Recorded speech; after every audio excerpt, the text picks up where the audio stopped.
Dali mang labaw sa sinday baliday kay daghang kaayong labhanan. Kinahanglan laban ako ni para matupi na ko niyang gabi eh. Kaya akong busing, ang akong alaga kay mo may basig mo lakaw rong gabi ba. Edi pagkakataon ko na nga matupi ko to. Kasi ug dili ko to matupi eh bukas andito na naman siya. O di ba pag dali-dali ang taon inday. Kailangan kong i-segregate yung puti sa decolor. Tungkol kay ang puti, kinahanglan kong butangan o Clorox daan ang mga mancha-mancha or so whatever na hugaw-hugaw bago ko siya ipasok sa machine.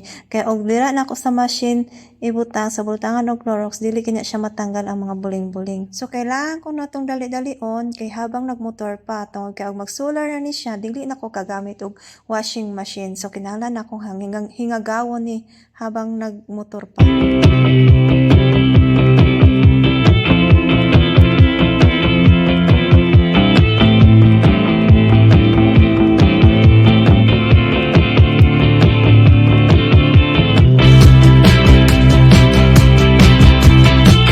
After how many hours, natapos na din ang ako ang giwashing. So, kinahanglan na ako na siyang ilipat dayon sa dryer para pod matuyo dayon. Para pag wala nang alaga ko pagkagabi, na ako na siyang tangtangon. O, diba? Ganun na lang ang ato ang mga mindset ba? Dili ta magbinutol day. Kinahanglan atong isegregate ng atong oras pod. So, nipaware ako how many hours, nisaka na ko sa taas, ug ako nang giasikaso nga ako ang alaga. And then, pagkahuman, yung nilakaw na siya, ay nag-prepare na po ko aning do para sa amo ang Spanish bread. So, kinahanglan tamo ka mag-Spanish bread, kaya giguto man ta og Spanish bread. So, because craving is life, so magama ta, kaya dili man ta kapalit dito sa Filipino bakery, kaya layo man kaayo, tuwa man siya sa Biro, nya lisod man maadto ta dito, kay alam mo na, hindi maganda, hindi safe ang pagpunta doon.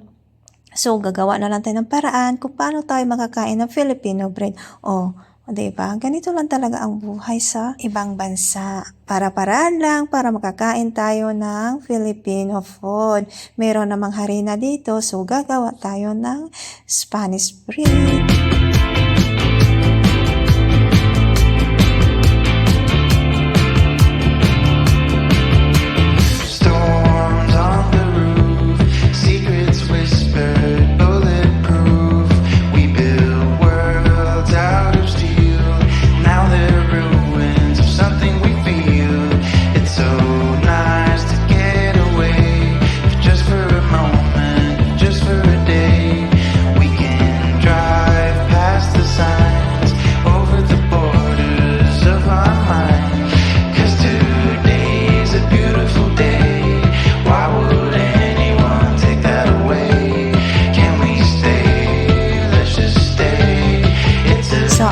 Making the dough of Spanish bread, so nagugas ko anang litos, cucumber o ganang kiwi para nasa alaga ko pag maabot siya. Pagkahuman, naghugas usa ko aning lentil or adas, kay ako na siyang pakuluan para ako ang sudan pa ni hapon. Prepare po ta para mapusog atong tiyan.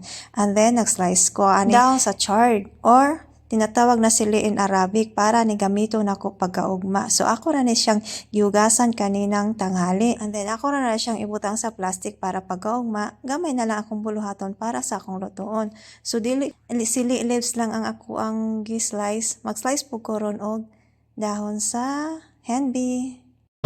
Wonderful day. We rode our bikes down broken streets. We chased the sun, chased the sun.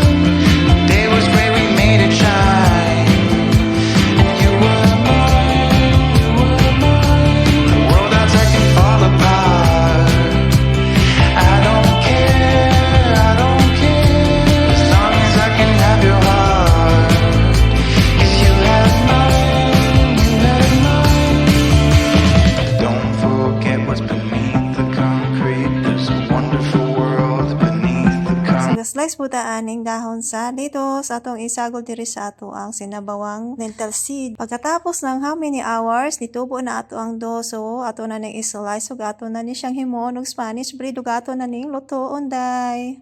We can dance all night, break the concrete, flowers will bloom and cover the streets. Don't forget what's beneath the concrete. And now, let's make the palaman or the fillings.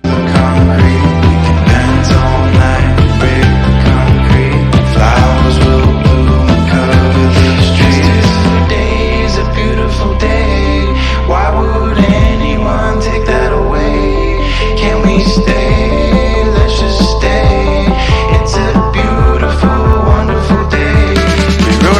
down broken streets.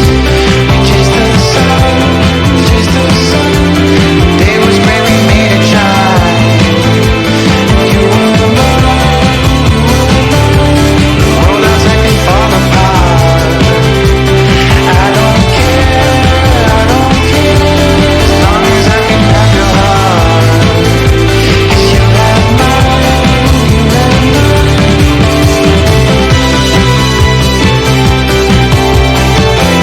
So manatagluto sa atong Spanish bread na satisfied na atong craving sa Filipino food. So karon ako na nang tangtangon ng ako ang gibutang sa dryer.